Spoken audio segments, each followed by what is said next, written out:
Alright, we should be live. Take a sip of water there. But we're back. We're working on Terra, Magical Adept. Here's her front face and her flip side, which is what we're building around. Yeah, this Terra is a combo deck. You could build some sweet value Terra decks, but we're trying to combo off with the first three chapters of her flip side, making a non-legendary copy of her, and then that copy can then target itself to make another copy, and then it just spirals from there. So that is our goal, and we are currently at 113 spells, so we need to cut 73 more spells, and then she'll be all done and ready to go. The problem is that we have a huge amount of combo pieces, ways to protect the combo, interaction for our opponents, and ramp, which is more than 60 cards between all of those, let alone leaving room for anything else cool or useful.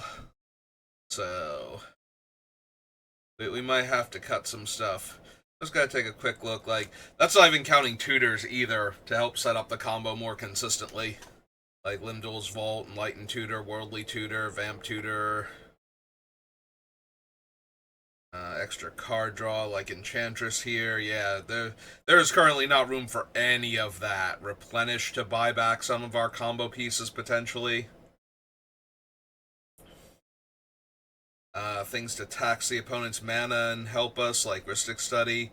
It's possible we don't need Rhystic Study at all. We just want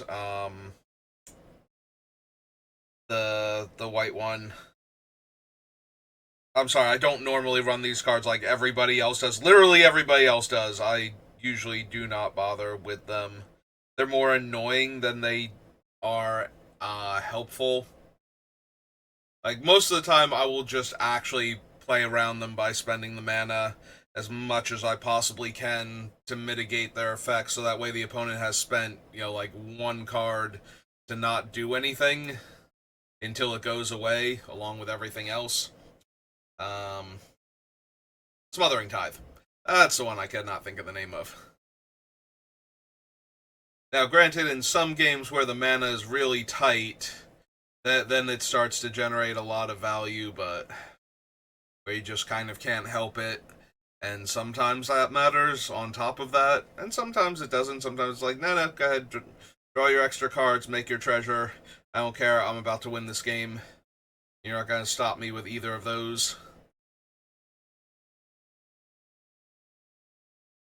Which again depends on the deck. Like, how many free resources can you give your opponent where they still can't do anything? And the answer is sometimes all of them, sometimes none of them. Uh, but yeah, we might just be losing cards like Rhystic Study and the Esper Sentinel. I wanted to tax the opponent's mana to make it harder for them to interact with the combo. Like, if my idea is that, okay, when my opponent plays these things, I don't give them the resources if I can afford to give them the mana instead. If I can afford to spend the mana instead. But maybe they think they can afford to spend the mana, and then it turns out that they can't. And that was kind of the goal. And if they don't spend the mana, then I'm getting more resources for me to work with, which might make it easier to protect the combo. So that was kind of the idea of these cards, but maybe they're not going to make it. Phyrexian Arena, Enchantress's Presence, Future Sight. We already cut Teferi. We can probably cut Future Sight too. It's useful, but it's not incredibly powerful in this deck. Mostly because a lot of the stuff is expensive. The deck is very mana intensive, and I don't have ways to play extra lands. So I might only get like 1 to 2 cards per turn off of Future Sight, which, for half the mana, I'm getting 1 card every turn off of Phyrexian Arena. So, maybe I just want cards like Phyrexian Arena and Enchantress's Presence over Future Sight at that point.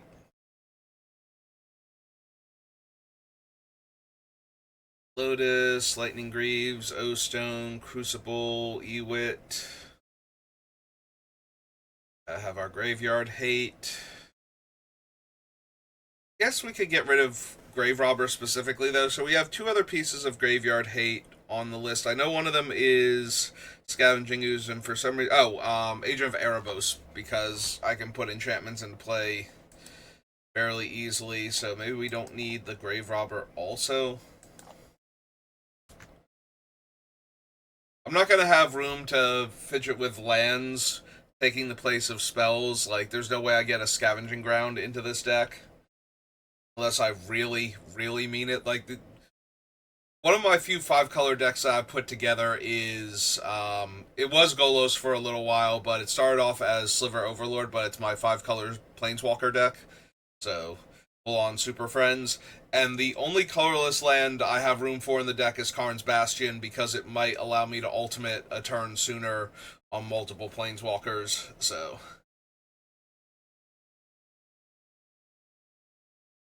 So yeah, if the land is that powerful and that important, yeah, I can squeeze a colorless land into my 5-color deck, but for the most part, I don't see that one happening. Sort of Calling, Farseek, Privilege Position might go. It does put a lot of pressure on the opponents that are using target removal. Like, I have a bunch of target removal in my deck, so not being able to get around Privilege Position until the position itself is gone. Like, I only have 2 board wipes at that point. So, I have a feeling like a lot of opponents will wind up in the same boat, even if they do have a few more mass removal spells than me. Where it's just like, oh yeah, I have to actually find one of them now, or I have to cast one of them just to kill like 1 or 2 things because the combo might happen next turn if I don't. So I want to keep Privilege Position, but I want to keep a lot of things that are left on this list now. We are getting very close to the point where I just want to keep things. Training Ground is too niche. We already got rid of the Biomancer's Familiar. So, Training Ground makes Terra cost less mana to flip. That is entirely what it's doing in this deck. There are almost no other creature activate abilities. I don't even think there are any other creature activate abilities. So it's entirely to get Terra from 6 mana to 4 mana to flip her. And the fact that it still goes from 6 to 5 on the turn, like if I draw it on the same turn I'm planning to go off with Terra, and we're going to like give her haste and get her into play and flip her and everything, we're still saving a mana by casting it, so that's the one thing that was keeping it on the list. Also, technically it was an enchantment, so Terra could get it back, and it wasn't dying to creature removal like Biomancer Familiar was, but still not worth the deck slot at this point. Like, I am incredibly constrained already for deck slots, so anything that is not amazing in the deck probably needs to go.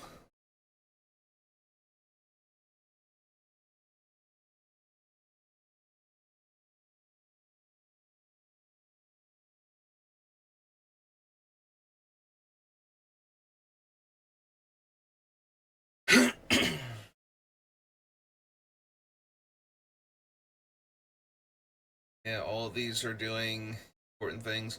Yeah, we could probably lose the Wandering Archaic.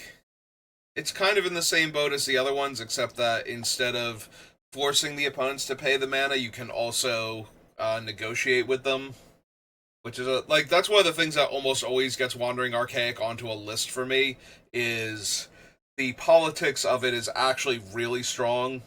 Like, you don't have to punish the opponent for not paying the 2. You can negotiate with them so that they don't pay the 2, and you get another instance of whatever it is that they were trying to cast that you also wanted to resolve, or that you wish were on another target that they don't control. You know, it's like, oh, you're going to kill this creature? Well, what if you don't pay 2 and I'll kill this creature? I promise if you don't pay the 2, I won't kill your guy. Like, oh, cool. That's just another opposing dead creature for me. And most of the time that's good enough. Sometimes they might negotiate with, well, I like that this opponent has this particular creature in play. That's actually helping my game plan a lot. So if you could not kill that one either, that'd be great. If you agree to that one, then I won't pay the 2. And it's like, yeah, I probably can kill something else. That's a lot of potential free value. And then when it is just something where they don't want you getting the effect also, then they have to spend the extra mana on it. That being said, it's not actually part of the combo, so away it goes.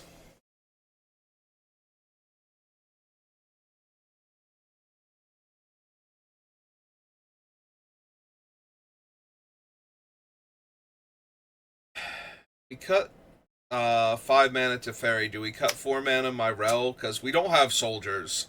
Like, she is the only soldier, I think, on the entire list. Do we cut her? Because we don't need her?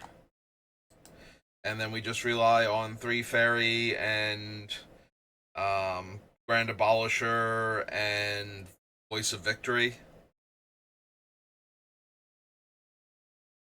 That's probably okay. We already cut Conqueror's Flail too, being that's just a worse one of those effects because it has to already be attached to a creature. And also, if Terra is our only creature in play, we have to flip her first and not have the opponents interact with that and then get the thing onto her. And if we can do that, they probably couldn't have stopped the combo anyway, so. One ring can stay, it's too much card draw. Way too much card draw. Balin, Voice of Victory. Probably keep our commander.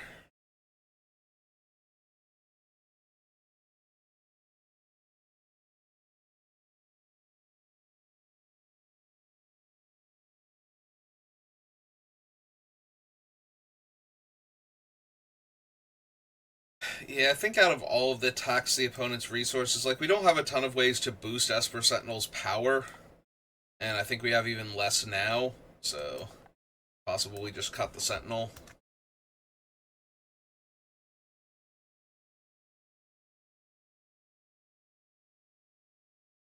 Yeah, we probably don't need Gen.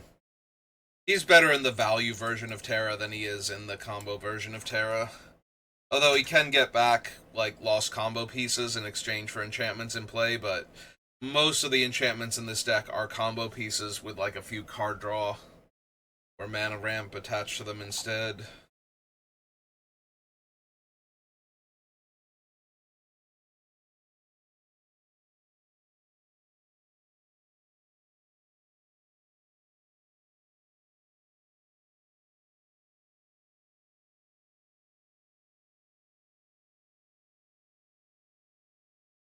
Yeah, we probably don't need Redress Fate and Replenish. Like, if you don't have Replenish, I'm pretty sure Redress Fate is significantly cheaper, because I think Replenish is reserve list. So you can use Redress Fate instead. But I don't think we actually need it.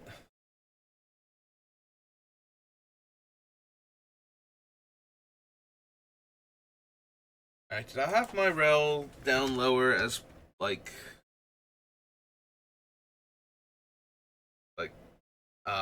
ways to protect the combo? No. Okay. 1, 2, 3, 4, 5, 6, 7, 8. 8 cards off the list. This is down to 105.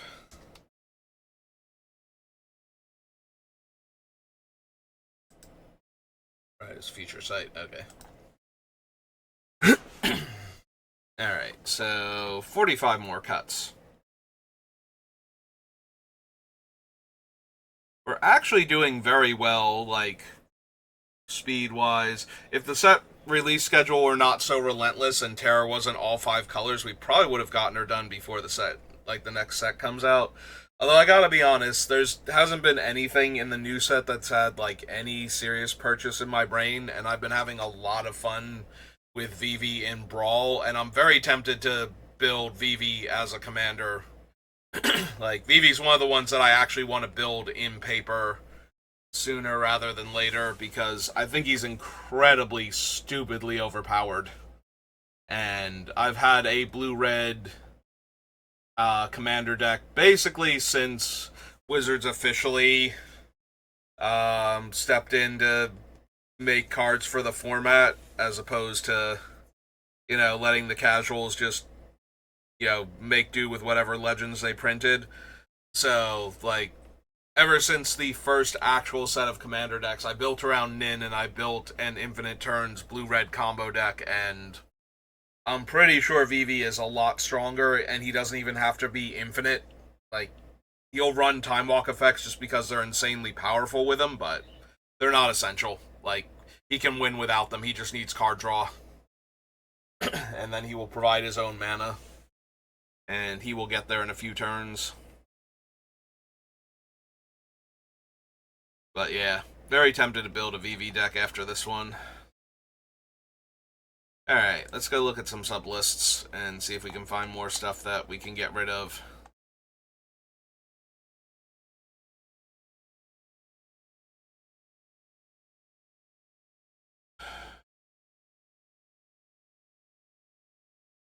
Alright, what are our ways to actually make infinite Terras? Where are the combo pieces? Like, what are the actual ones? There's Helm of the Host, Spark Double, Delina, although she requires one of the other things be in play because she'll be making them mid-combat. Duplimancy. Yeah, okay. Duplimancy is the next one. Apprentice's Folly. Three Blind Mice is a different infinite combo, but it's still an infinite combo that Terra can do. Yenna is 7. Duplication is 8. Autumn Soldier's 9. Quantum Misalignment's 10. And Sean is 11. I'm wondering, since Sean is just a worse Delina, if we can get rid of Sean. I'm also wondering if we can actually get rid of... So one of the biggest things about the deck is it's running a bunch of cards to make getting Helm of the Host onto Terra a lot cheaper. But what if we got rid of Helm of the Host? Like, the deck would still be 10% infinite combos with tutors, and if we get rid of Helm of the Host, then we can get rid of a lot of the equipment-specific things. Like, it gets rid of Codsworth, it gets rid of Godo, it gets rid of Stoneforge Mystic, it gets rid of Brunner Battlehammer. Like, all of those cards can just fall off of the list because we're not trying to get a Helm of the Host. Maybe we even leave Helm of the Host in, but if we don't rely on it, if it's just another way we can pull off the combo, and we just focus on the other ones, like, maybe that's better than running all of these cards that aren't super helpful otherwise. They are almost entirely all in here for Helm of the Host. So if we got rid of them and just let it happen sometimes. The problem is just letting it happen is incredibly weak relative to what we can be doing with some of the other cards, so maybe the Helm does go. But I feel like we've got a bunch of cards in here that are just in here for Helm of the Host and nothing else. And they're taking up a lot of valuable deck space by doing that.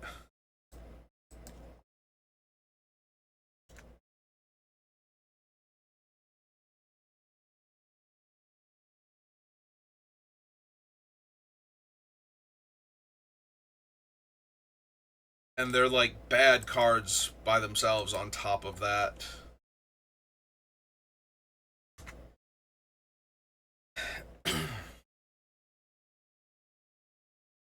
The thing is, though, I could still theoretically leave in Stoneforge Mystic because of Lightning Greaves in order to be able to give Terra haste the same turn to flip her, since it's 0 to equip, and they would fall off of her when she flips, so I don't even have to be able to move them off of her later on in the same turn in order to do the combo. They're just automatically off of her at that point.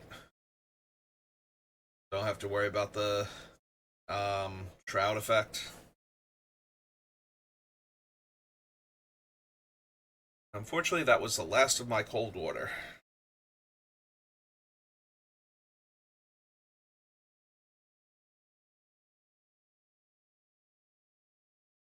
I could cut Godo, even though he also works excruciatingly well with Helm of the Host. Maybe I just don't need, like, the Bruner and the Codsworth. Like, we leave the Helm in as another win con, but these two are just so bad and terrible without the Helm. Like, actually actively bad cards in my deck without the Helm. So, I think Sean is the worst of the actual infinite combos. Like, he's the most mana intensive, requires me to attack, requires me to have another way to do the combo without doing combat damage, because the other creature has to be attacking. And then him going away also gets rid of all of the copies. So if I need the things to, let's say, die at end of turn, like they're going to naturally from being sagas, since they're all the copies would be synths also, I believe. I believe that becomes a copyable value off of Sean. So killing Sean afterwards, if I need all of them to die, not just leave the battlefield, because there are a couple of cards where I need them to die, like the Zulaport Cutthroat, as opposed to just leave the battlefield, like Nadir Nightblade. Although I suppose if it's only the Zulaport Cutthroat,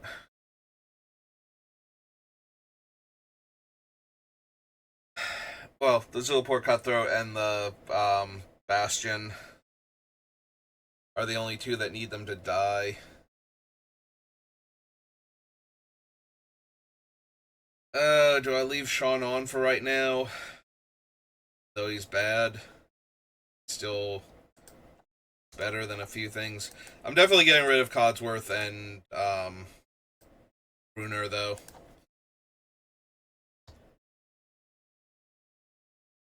Oops.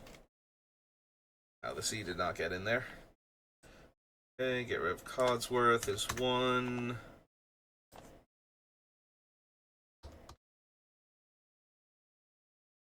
Our Battle Hammer is 2. Alright, so those two are gone. We're down to 103.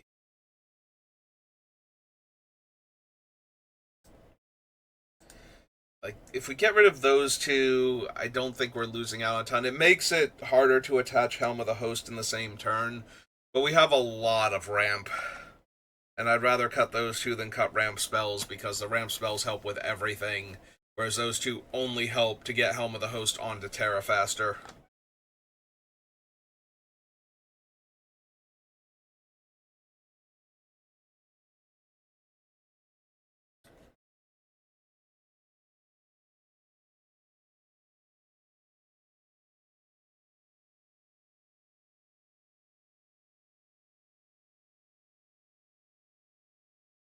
So if the card is in the bottom 5 of my deck,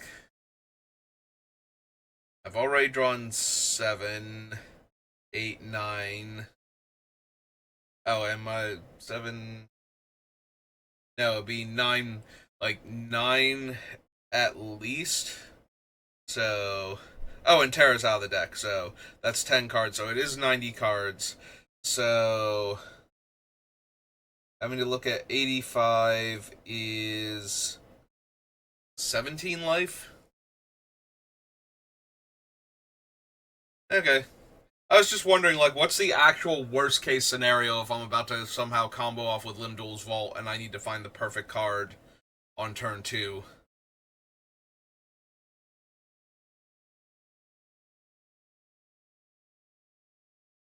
Like, what does it look like when it's the worst best thing? You know, when it's the worst tutor to the top? And the answer is abysmal, but, you know. It's another 2-mana tutor that gets me literally any card I want on top. So.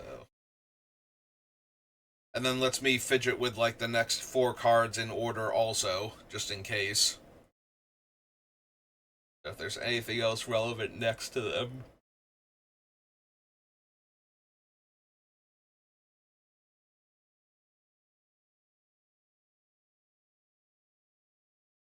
Carpet of Flowers, Worn Power Stone. Possible I also don't need Replenish, but I don't want to have too many of the important enchantments wind up in the graveyard, and then Terra can't copy any of them, because she only grabs back what she mills on the front face. Yeah, enchantment milled this way into your hand, so I kind of desperately need to be able to buy back the important enchantments if Vesuvian Duplimancy gets killed or something. I need a way to put it back in my hand. So we have Eternal Witness, and we have... We're into play. Into play is also fine. We have Eternal Witness, and we have Replenish right now. It's like our only 2 real ways to buy back a dead enchantment.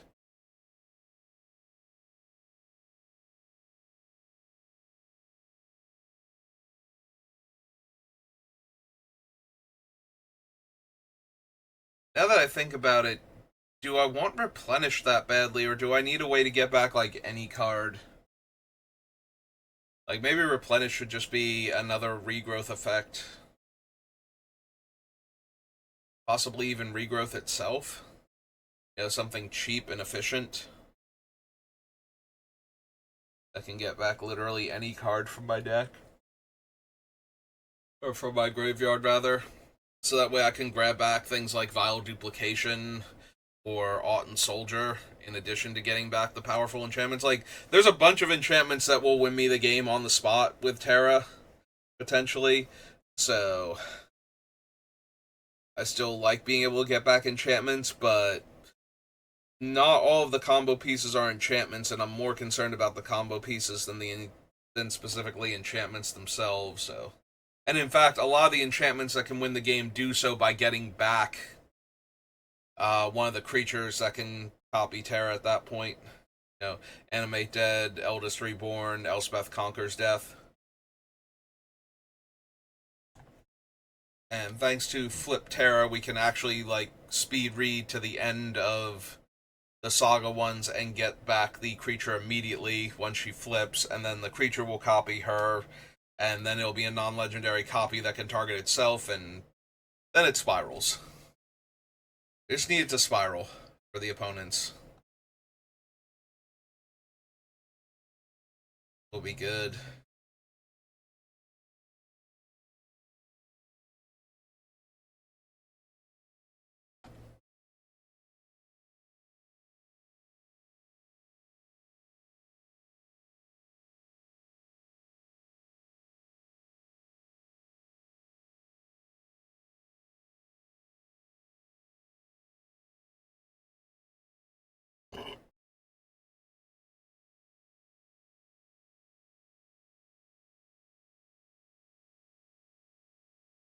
Is it just the 2 equipments now? Is it just Helm of the Host and Greaves, though?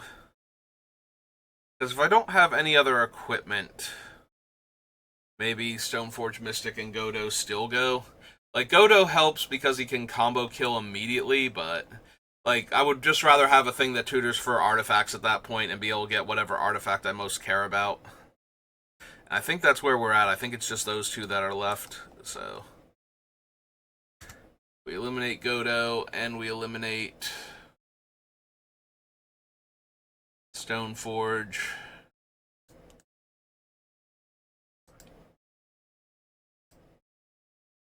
I think that's fine.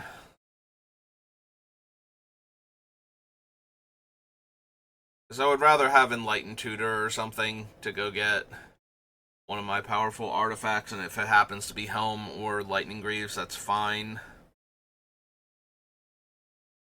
That's what I needed at the moment.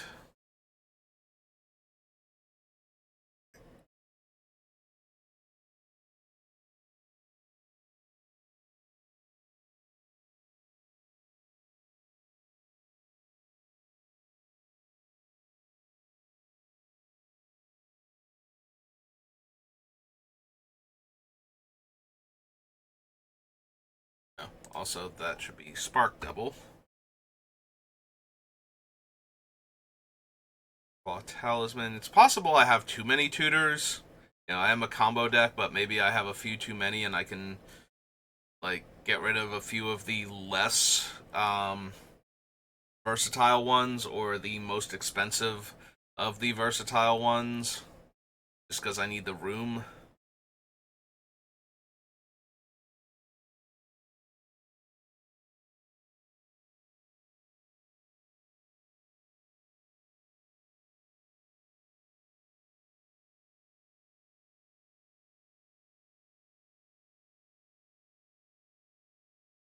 Still want Balin. I'm pretty sure Balin's gonna make it all the way to the end because I make infinite tokens, so being able to use Balin with infinite tokens to tutor for and cast cards that will let me win the game when infinite attacking creatures isn't good enough. Or even might not be good enough. You know, if I have Balin, I might as well tutor up one of the things that will win me the game if the opponent suddenly fogs.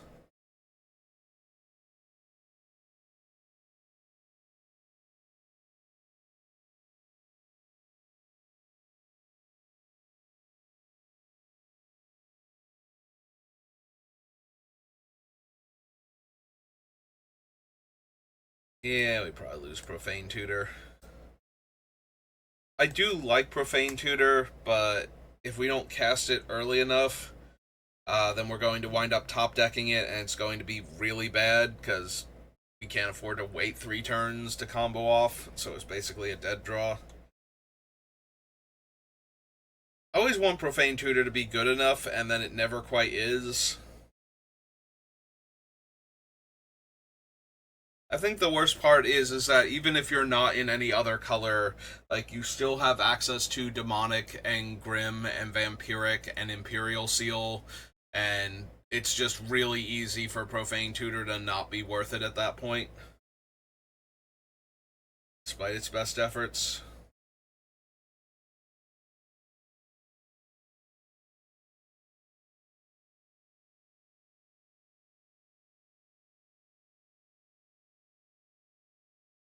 So we get rid of those 3, and I'm pretty sure Godo's down here for part of the infinite combos. I don't think Stoneforge is, but maybe.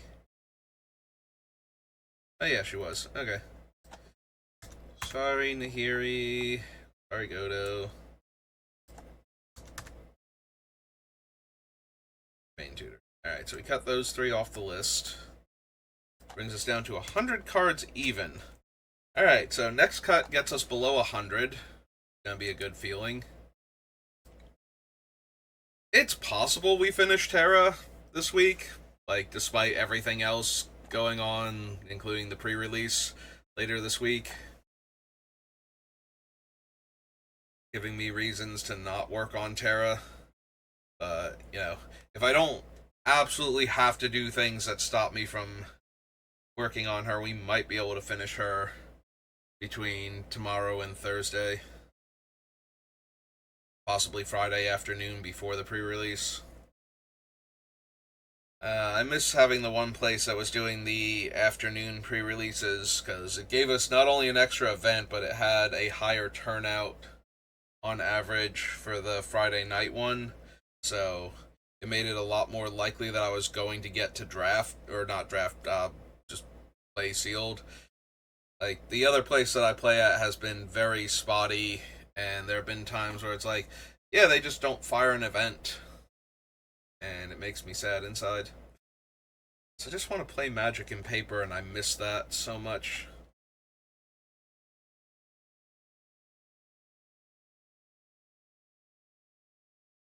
I think that's been the main thing stopping me now that I've organized all my sets. Like, the other main thing is definitely the sheer volume of 5,000 count boxes I need to shift around and the lack of space to comfortably shift them around in.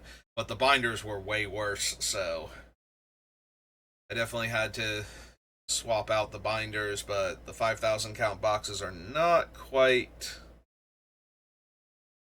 where I want to be at, either for having to go through everything in order to build decks, but I do enjoy the idea of a lot of these decks, and some of them I definitely wish I could build and play with. You know, if I was actively playing more paper Magic than I am. But yeah, okay. Enough rambling. Still got like about 15 minutes of Terra to work on. See if we can get her closer to 60 card quota. Alright, my ramp is 1, 2, 3, 4, 5, 6, 7, 8, 9, 10, 11, 12, 13, 14, 15, 16, 17, 18.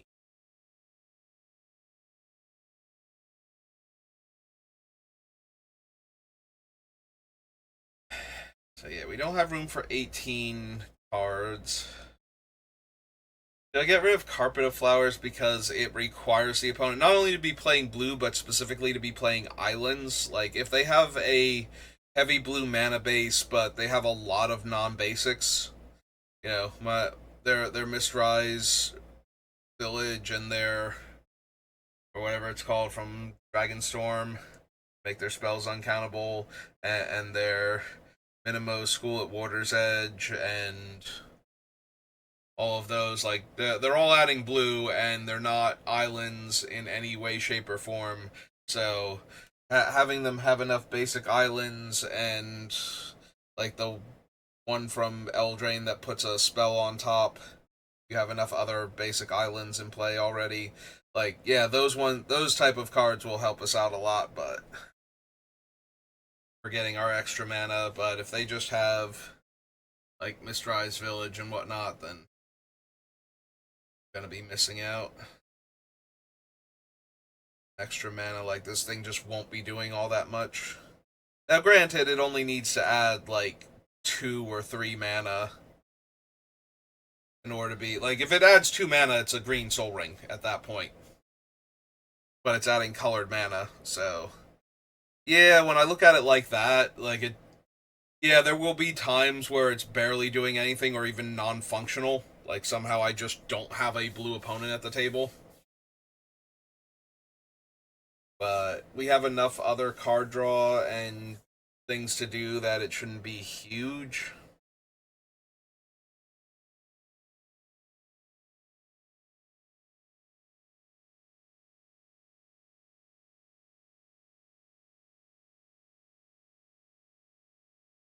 Power Stone, Grim Monolith.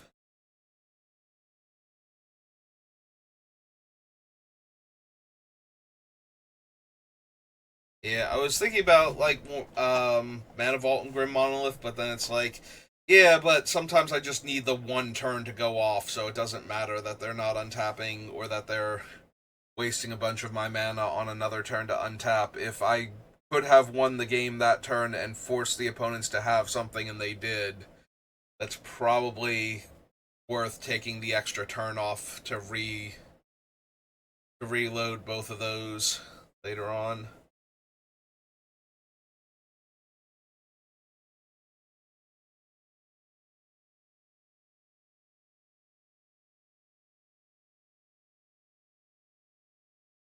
Maybe Thran Dynamo and Gilded Lotus as the more expensive ones.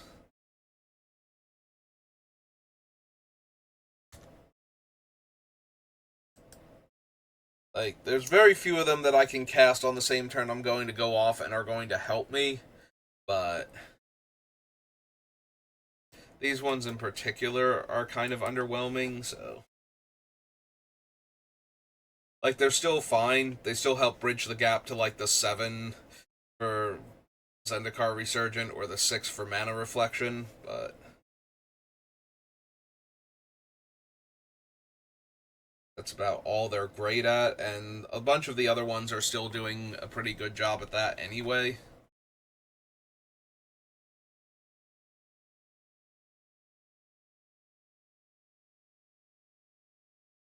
Maybe those two.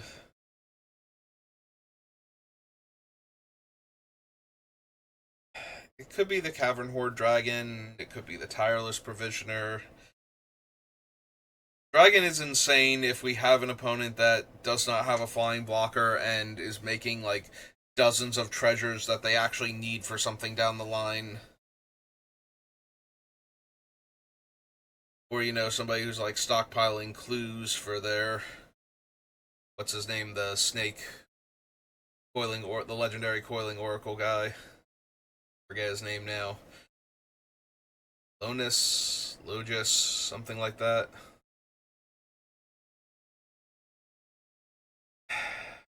Yeah, maybe I don't need Cavern Horde Dragon. A lot of the time I will see Cavern Horde Dragon and think, yeah, that seems really strong.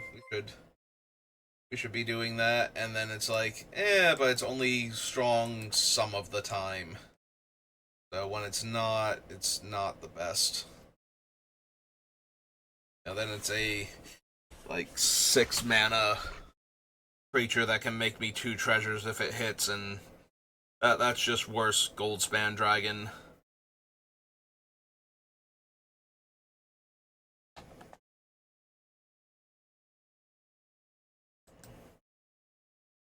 Yeah, let's get rid of these from the.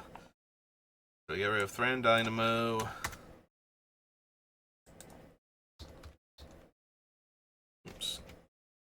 Lotus.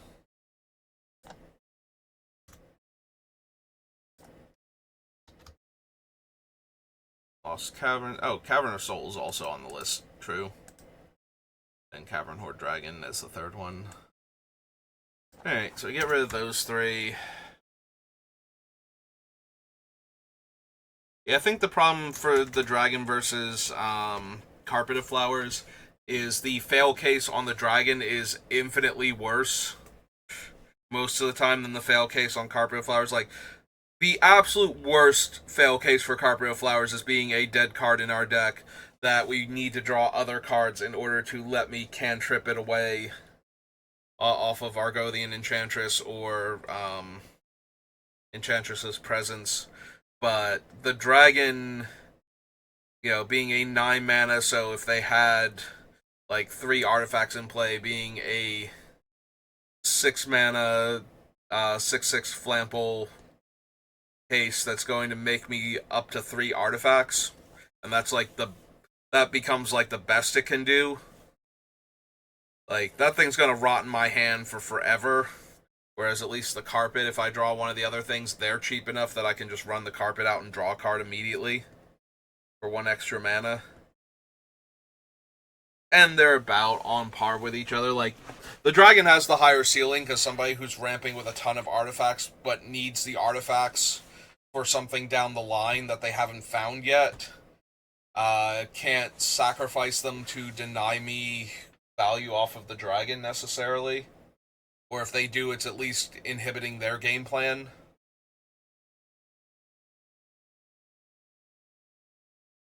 But yeah, I don't think, given what I don't have room for at the moment, the Dragon probably needs to go more than the Carpet. And let's be honest, both of them might wind up going eventually. I still need 37 cuts, and there's still a ton of cards on this list. But alright, so that was the ramp one. Maybe I do have to do a tutor list real quick. Let's do a tutor list so that way I actually have all of my tutors together and I know if I can cut more of them. Ooh, did not mean to undo that. Undo that typing. Sorry. Reflexive. It's like, okay, I highlighted it, now I need to backspace. It's like, no, that's not what you're doing right now. Stop that.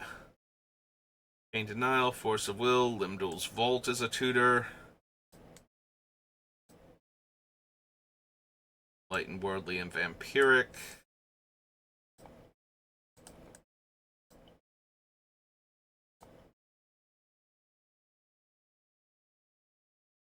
Scroll Rack, not quite a tutor. Lets me look at a lot of cards.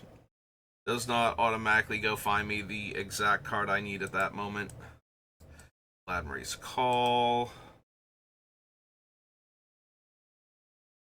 Enchantress's Presence. Greaves, O-Stone, Crucible. Top. Board of Calling, straight up tutors for a combo piece.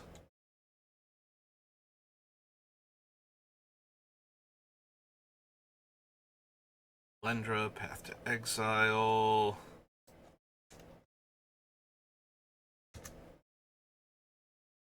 Peace Within, Spellskite, Moon Mist, Perforos, no. Erebos, no. Go to all of those. No. No. Wishclaw Talisman, yes.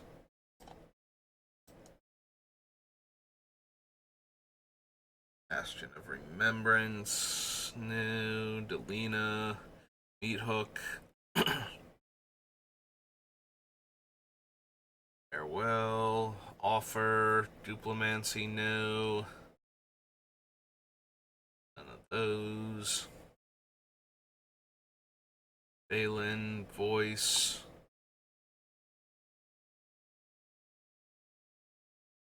Imperial Seal and Recruiter. Grim Tutor.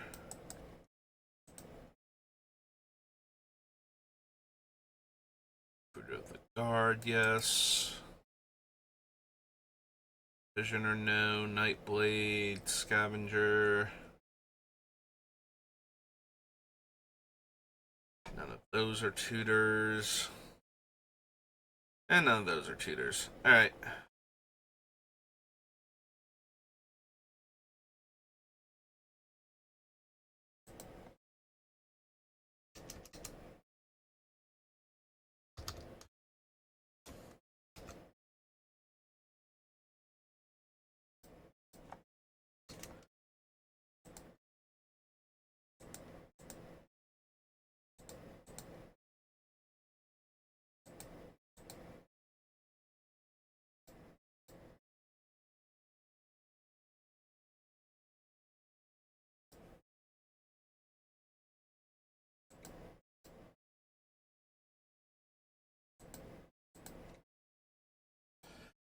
So it's just these.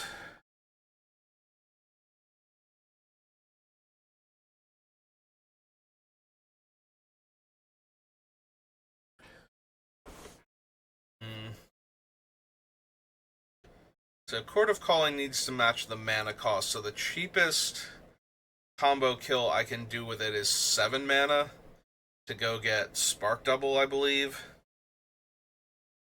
Mutton Soldier is more, and then the other things don't win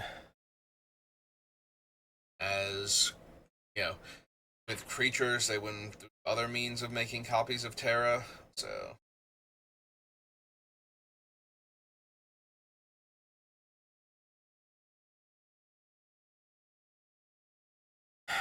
Maybe Court of Calling. Like, green is one of our two primary colors for Terra. Like, we need to hit green and red in order to cast her, first and foremost. So, getting triple green is not as hard as getting triple blue, for example, in the deck.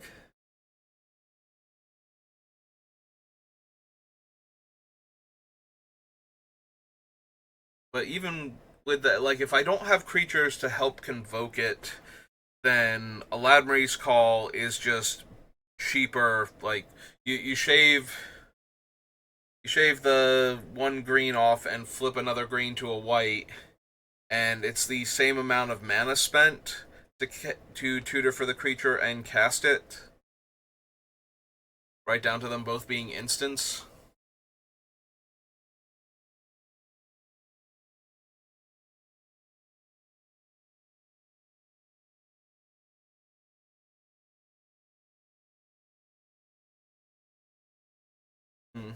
Maybe with the Imperial Recruiter and the Recruiter of the Guard, I don't need Worldly Tutor specifically, since I have a bunch of other creatures that will tutor me up a creature that wins me the game on the spot, because all of the creatures that copy Terra are base 0/0, so I can go grab them anyway.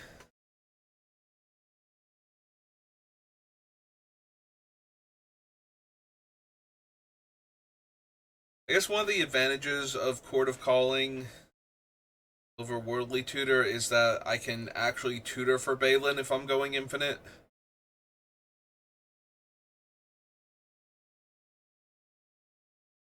Balin has more power and toughness than the recruiters can go find. But yeah, maybe we lose Worldly Tutor off of this list.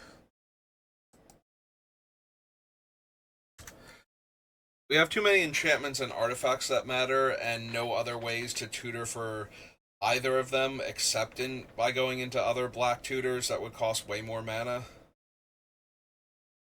I think Enlightened Tutor stays, but I think we can get rid of Worldly at this point. Alright, that's brought us to the 50-minute mark, and I like to keep these under an hour, so let's get rid of Worldly Tutor. And I think we call it there for right now, so thank you for watching, and I will see you next time. Have a good rest of your day.